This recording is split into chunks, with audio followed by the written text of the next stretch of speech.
Pero alam nyo ba na yung paghihina ng katawan natin nakaakibat ng pagtanda ay kayang-kaya nating pigilan o kayang-kaya nating kontrolin? Kamusta mga tol? Ako si Jeyus at alam nating lahat na habang lumilipas ang panahon ay hindi natin napipigilan yung pag-usad ng edad natin.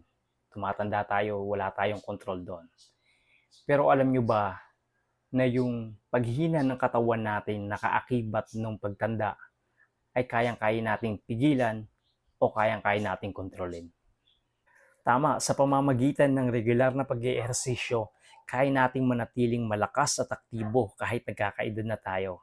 Hindi naman kailangang intense na workout, ang importante ay consistent lang. Maaari kayo magsimula sa paggamit ng hand grip trainer kagaya nito. Malaking tulong to sa pagpapalakas ng ating grip na kapakipakinabang sa mga simpleng gawain tulad ng pagbuhat ng mga bagay o kahit pagbubukas ng garapon. Malaking tulong din to sa pag-perform natin ng mga iba pang physical activities, lalo na yung mga nangangailangan ng mabibigat na weights. Maaari ka rin gumamit ng ab roller para palakasin ang core mo. Napaka-epektibo nito sa pagpapalakas hindi lang ng abs kundi pati na rin ng lower back, balikat at ng braso. Sa umpisa, pwede mo itong gawin habang nakaluhod para mas madali. Pero habang lumalakas ka, pwede mo nang itaas ang level ng workout mo at kaya mo na itong gawin ng nakatayo. Ang parallels naman ay dalawang maliit na bars na gamit para sa bodyweight exercises. Pwede itong gamitin sa iba't ibang workout tulad ng push-ups, dips, L-sit at marami pang iba. Ang maganda dito, maliit lang siya, madaling dalhin at napakahusay para palakasin ang upper body, core at balance. Kapag sinama mo ito sa workout routine mo, sigurado makakatulong ito sa pagpapalakas at pagpapaganda ng body control mo.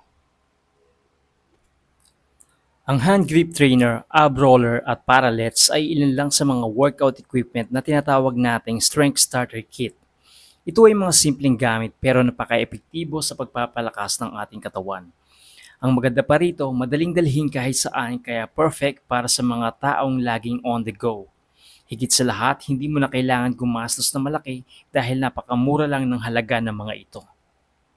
Kapag nag-eehersisyo tayo, hindi lang muscles ang tumitibay, pati ang bones, joints, at overall stamina natin ay napapabuti din.